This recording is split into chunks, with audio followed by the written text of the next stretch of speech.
Recall that on December 6, 2020, just a day to the general election, the EC directed that residents in the SAL areas only vote in the presidential election. The constituents have since been without representation in Parliament. Let me share details of the EC's defense with you this afternoon. And the Electoral Commission says it has received an audio on social media in which President of Imani accuses the Commission of disenfranchising the people of SAL.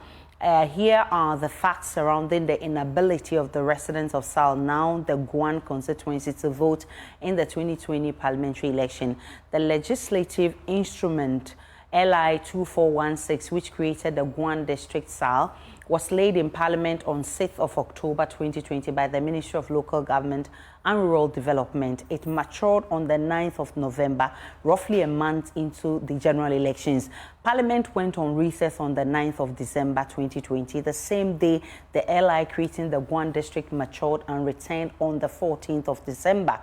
On 1 week after the general elections. On the 10th of November 2020, the Electoral Commission received a letter from the Ministry of Local Government and Rural Development informing it of the creation of the Guan district. The letter requested the Commission to take steps to create a new constituency. The Commission drafted a new constitutional instrument to bring into force the Guan constituency and forwarded the draft CI to the Attorney General's Department for its review on 13th of November 2020 as required by law. It is important to state that for a CI to mature and come into force, the law requires the Electoral Commission to lay the CI in Parliament for 21 sitting days. This means that Parliament should be in session during the 21-day period when the CI is laid. With Parliament on recess, the Commission could not lay the CI to bring the Guan constituency into the effect as required by law. Now, the question is, how could the Commission proceed to create a new constituency when Parliament was on recess and when the law required the Commission to lay the CI before Parliament for 21 days? We urge the public to verify information put out by Imani with the Commission for the truth and the facts.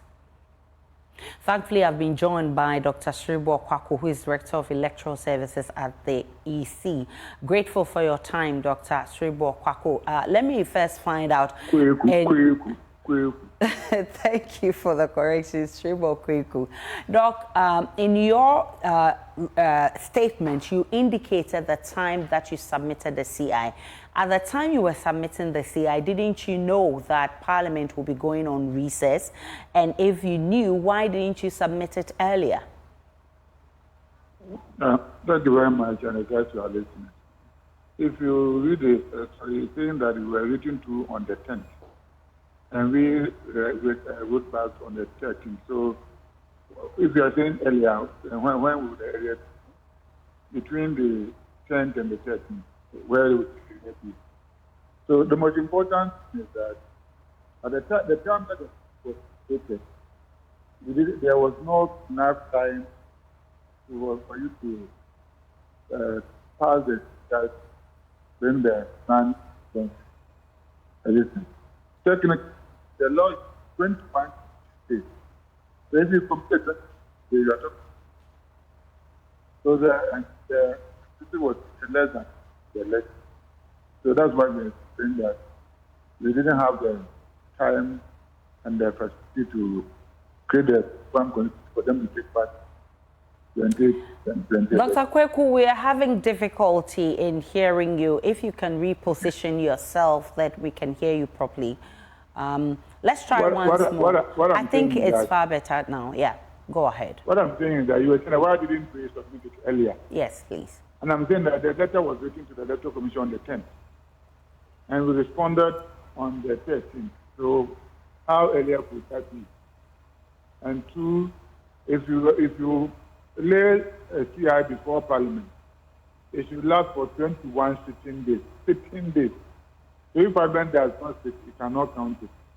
So I need to complete technically 21 sitting days of almost 1 month because the sitting days plus the weekends and in terms of the days that they don't sit. So when the ticket was created, you didn't have time for you to pass it before the people could have voted. That's why they did not vote. Well, Imani Africa is describing your statement in response as excuses running away from the real issues. No, so if you have read the story, you do the analysis and see whether what they're saying is true or not. So what's the plan for SAL for this election in December? The constituency has been created. So in 2024, they will vote for the parliamentary election. Now they have their constituency. So we have 276 constituencies now, instead of 75 states. Well, I've been joined by President of Imani Africa, Franklin Kojo. Mr. Kojo, I'm grateful for your time. What's your response to the defense put up by the EC? Well, good afternoon, Aisha. I think our statement is quite clear, and any sane person who reads that statement would know quite clearly where the person who is telling the lies. The EC claims that in spite of the past 4 years that we've been at their neck saying that they disenfranchised SAL, to the extent that my own friend Lukwasa has been saying that SAL is the 8th cardinal sin of the 8th parliament, they've never bothered to even respond up until today when they claim that they had an audio of mine on social media. Look, the EC issued a statement. Your opening statement, Aisha, is correct. December 6, 2020, after my people, SAL elders, had actually met Jean Mensa, I called Jean and asked Jean that my elders were coming to meet you because they were concerned that they may be disenfranchised. Then Jean allowed them to meet her.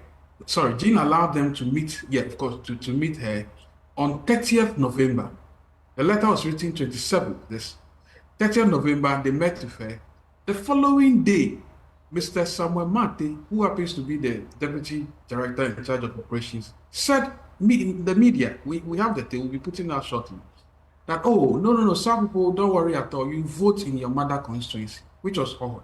You know why the guy said so? Because the very processes Mr. Sribo is referring to that they didn't complete actually meant that the status quo remained. I mean, that's how sensible it is. If you were starting the process and you hadn't continued and you hadn't completed because you claim you were stymied by time, the sensible thing to do is that the original position stays, which is why Mr. Mate said, look, you guys will vote in your constituency. 5 days later, after my elders have left Accra and gone to the village, they issue a statement on the eve of an election saying, don't vote. Was it my grandfather who issued that statement that they shouldn't vote, to the extent that some people, there were even no ballot papers to even vote for parliamentarians, right? So who disenfranchised who? Was I the one who disenfranchised my own people, or it was the EC who wrote the letter? What is this? What are we doing this? In any case, look, as Sribo keeps talking about, in any case, since 2020, what prevented them from continuing the process of laying that instrument? And they waited up until now, when elections are upon us, claiming that the ground have been created. So they should have put the processes in and actually held elections for SAL before even we got to this place. That's how a serious organization behaves. You don't tell me that you were stymied by time. What happened between that time in 2020, November, all the way up until today, right? So the people did not have representation, and it was my fault. It was not the EC's fault. Which other authority wrote a letter saying that they shouldn't vote? You didn't send ballot papers to the area for parliamentarians. So who did that? Who issued a statement? Please, have you seen? It's good you put that statement so that your people will see. Mr. Kojo, why didn't sign it? They signed it. Why are we doing these things to ourselves? I'm even surprised the EC actually went ahead and issued a statement denying that they disenfranchised SAL. But who did? What's your next move, Mr. Franklin Kojo, in ensuring the people of SAL are not disenfranchised this year? At least Dr. Kweku has promised that this year the people of SAL will go to the polls. Well, actually, before that, let me just say that if you're asking me what next, I was not the originator of that statement. As you yourself know, and everybody knows, I call calls from all the village. They're like, are these people real? Were they not the ones who prevented us? In any case, the question is really nice. Even this district that we are talking about, is it properly constituted? I even fear that if in the likely event of a party winning that seat, another party will go to court and say, well, they didn't even complete the process as well. Don't forget, when they were creating the district, they lumped South Central Kofi Lolobi Akpafu area and called them traditional areas, not districts. But the schedule that came along with the district that were created along mentioned the district for the other district and mentioned South as traditional areas, not the district. These are serious constitutional matters. So I'm even worried that as we go into the so-called election with a new constituency, maybe I'm just saying the NDC may be worried, may have a shock out of their life if they think their seat is safe, and so they are not going to talk and do anything. If anything happens, the NPP could go to court. I'm telling you today, and challenge the process because it's not been done properly. You know, so I think Dr. Shiribokwaku is on. Before you get on to the next question, let me get his response on this. Dr. Kwaku, how do you respond to these accusations from Franklin Cudjoe? They are not accusations; they are the truths. Right. I think we lost Dr. Kwaku there. If we get him back, he will. Frankly, Aisha, I don't even understand why you're in the middle of organizing a limited registration exercise. You're having problems. We don't even want to talk about that because the people will think that we are always on your neck. You are making mistakes every day and night, changing figures. Even this statement they issued against me, they changed it along midnight. They send messages to journalists saying, oh, we corrected a particular error. In actual fact, the final product is even worse than the original product. What is this? And you come and tell people that you were not the ones who disenfranchised her. It was my great-grandfathers who had died already who actually came and disenfranchised her. I've also been joined by a professor of political science at the University of Ghana, Professor Ransford Jampo, for more on this. Prof, how does the banter on the SAL matter plus the latest response from the EC come across to you? Well, thank you. I think I've read the EC's response. I've seen the statement also from Imani, and I've listened to the conversations that have gone on. My own view is that in as much as I believe Franklin Cudjoe means well for himself and means well for the people of SAL, I think that we should be looking for solutions to some of the problems we articulate. And in my view, the solution would simply be for both parties to sit and talk. So I want to believe that if Franklin can make some of the things he's talking about directly available to the EC, if he can raise his concerns directly with the Electoral Commission and to seek the opportunity for dialogue, I want to believe that his concerns, legitimate concerns, will be addressed, and we would all have peace of mind to be able to move forward as the EC prepares for the upcoming elections. I'm saying so because I believe that we must demand accountability. We must ensure or insist that institutions of state will be subjected to strict scrutiny.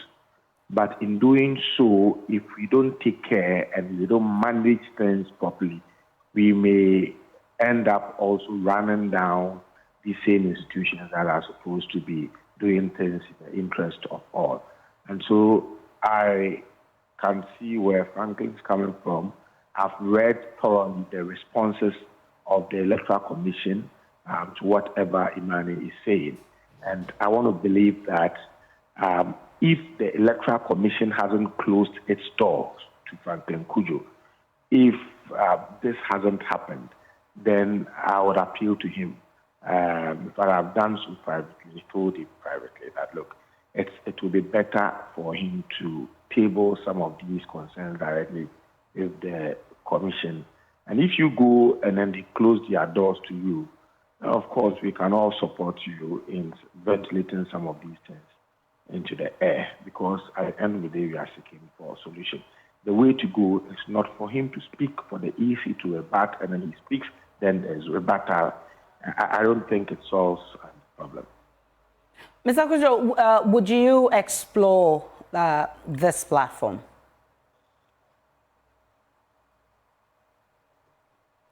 Kindly unmute for me. Oh. Okay, I can hear you.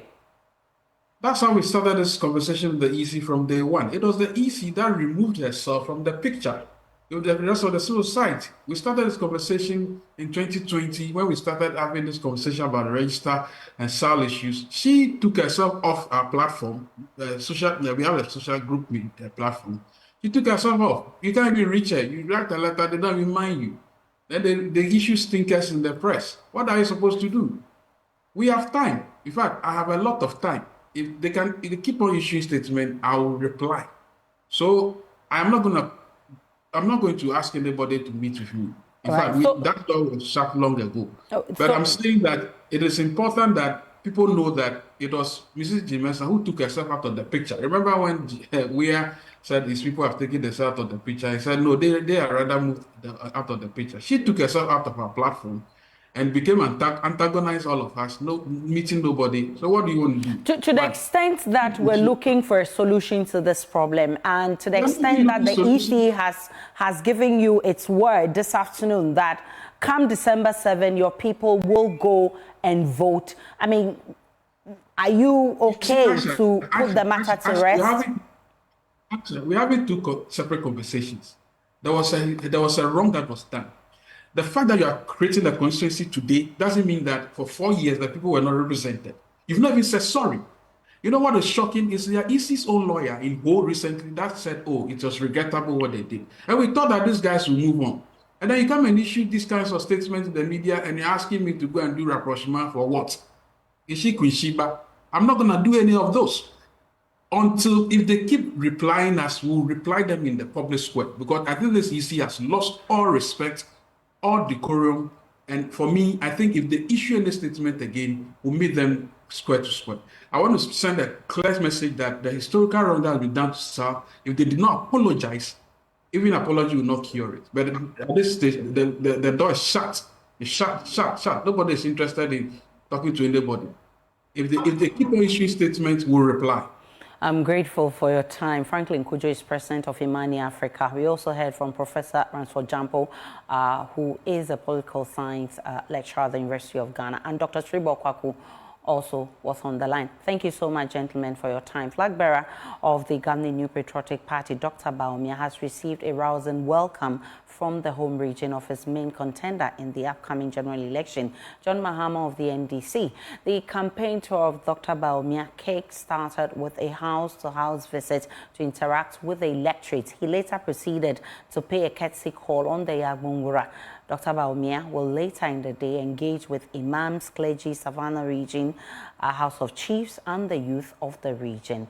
Well, Isaac Nonya, Rebecca Nantoma is a correspondent for Adom TV who has joined us with more from this trip. Right, our own Isaac Nonya is also joining us with more. What has been the flag bearer's message to the people in the Savannah region, Isaac? Yes, thank you, Aisha. The Vice President and NPP flag bearer has been talking about the tax regime and the fact that the NPP government has set the foundation.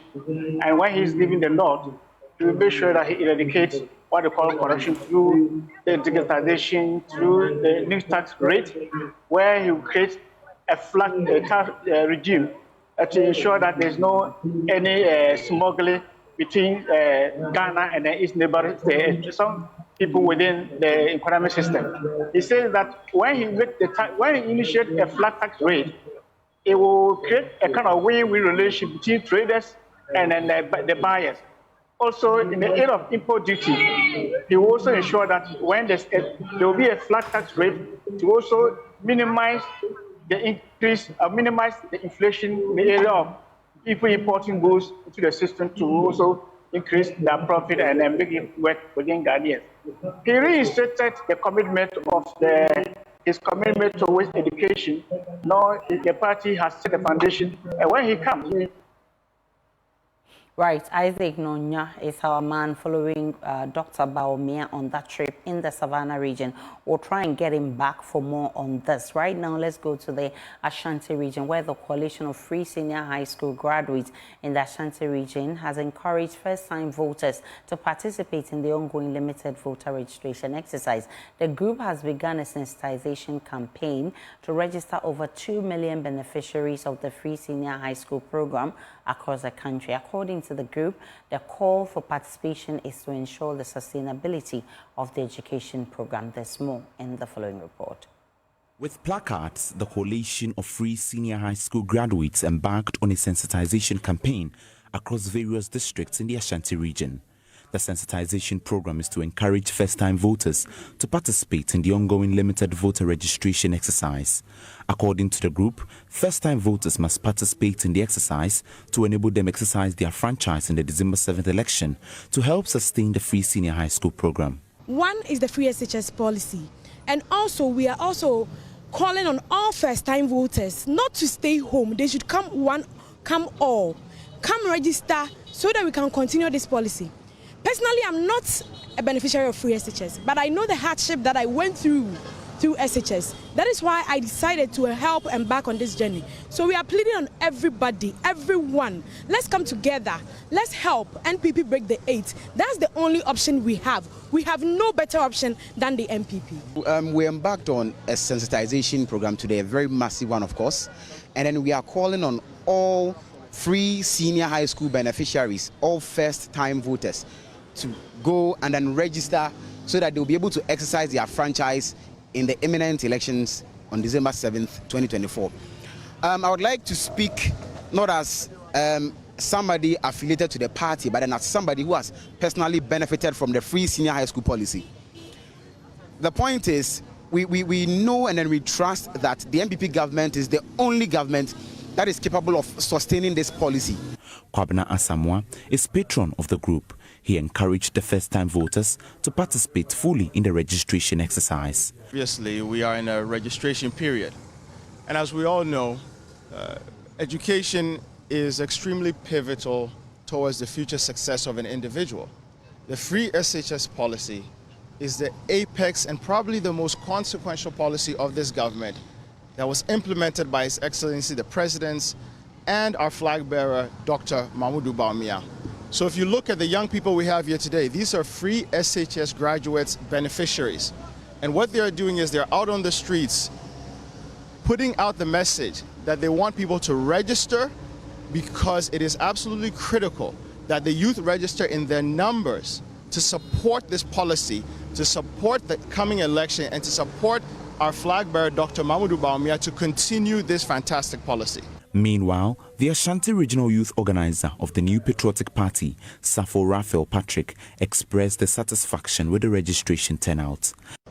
I think so far the numbers we are getting from Ashanti region is so good.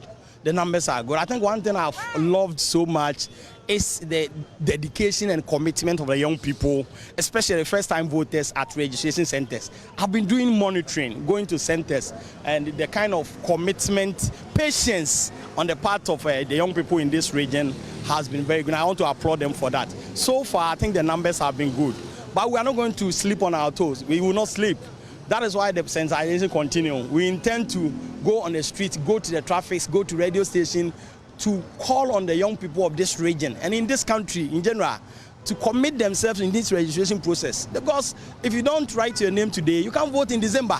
The Ashanti region has taken lead with the highest number of registrants in the first week. For Joy News, Nana Boache Dankwa Yadom, Kumasi. Let's go back to the Savannah region, where NPP flag bearer Dr. Bawumia is touring the region. Isaac Nonya is our man following him for us. Isaac, what has been the response from the people? How are they receiving the message from Dr. Bawumia? The reception has been very positive and cordial. First, the flag bearer was the imams, the Muslim, the Islamic clerics, where he shared his issue with them, especially with the tax regime where he wants to create a platform for everybody, both traders and then buyers, to have an easy way to shop and get what they want, and by creating a flat tax rate, and then to also enhance a win-win relation between the two, that means the traders and then the buyers. Also, he looked at the import duty, where he said he will eradicate the issue of smuggling. And by if you want to eradicate the issue of smuggling, he also bring an import duty to a level that both Ghana and in neighboring commodities will be at par, and if it's low, it will be at a level that there will not be smuggling of Ghana minerals or items like fuel and what have you to other neighboring countries to make more money. He also touched on education. He said the government has built a foundation whereby a lot of young people, especially from the 5 regions of the north, enrollment has increased as compared to some of the other 11 regions from the south. And by that, the poor have seen some kind of cushioning where their children are supposed to pay, and by vis-a-vis could not go to school. This time around, it's the opposite. So government is going to continue to make sure that people from the north and elsewhere in the country were able to embrace second cycle education. He did not miss where when he illustrated his point on the LGBTQ. He said his stand on it remained the same. He is not in support of it and will not support tomorrow or tomorrow next. He asked for people to give him the chance so that he will come and eradicate corruption to the extent that he will make do with the digitization he spoke about, in the sense that when that is implemented to the full, it will ensure that all public sector, to the extent that those who are coming from the private sector to boost their business using links with the public sector, will also fall in line to ensure that Ghana becomes the beneficiary, and then the system will become free from corruption. Isaac Nonya is from the Savannah region where Dr. Bawumia is currently touring. This is your election brief. It's on your election headquarters. Election headquarters is for an informed electorate. Do enjoy the rest of our programs.